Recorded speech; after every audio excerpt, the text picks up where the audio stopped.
Should I line up with go with all the prophets who over generations and generations apart from each other, some 700 years, some 1,000, some 500, some 300 years apart, all for some reason have the same revelation about the Messiah? Yes, you should follow the previous prophet. However, Christians follow prophecy. They do not follow the law that is given. Finally get to Jesus, who says, yes, this is about me. I have fulfilled this, that the Messiah should suffer.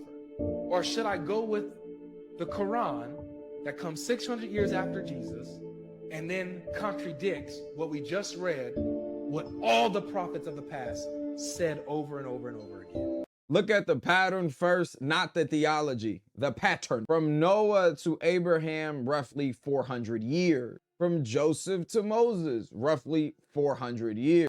1,000? From Malachi to John the Baptist, roughly 400 years.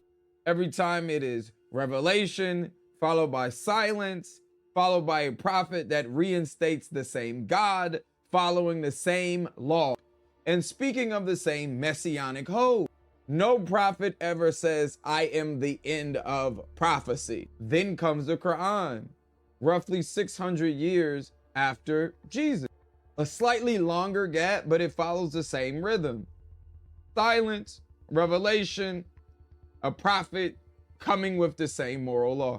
This is not a rupture. This is exactly the way prophetic history works. Now we must compare the content, not the label. The Torah says, obey God, repent, and God forgives. The Quran says, obey God, repent, and God forgives. The Bible says you cannot fully obey, so righteousness comes through belief in Jesus instead.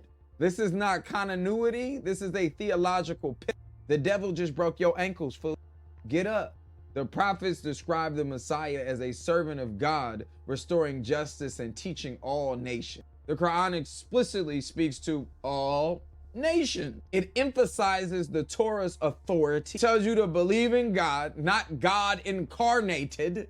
You know Jesus in the flesh is reincarnated. It says to believe in all prophets. Christian theology says all prophets are secretly talking about Jesus.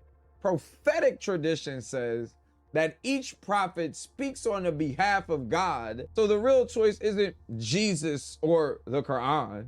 It is, do you follow the unbroken prophetic pattern, or do you follow a system that declares the law impossible, the prophecy complete, and all belief is redirected?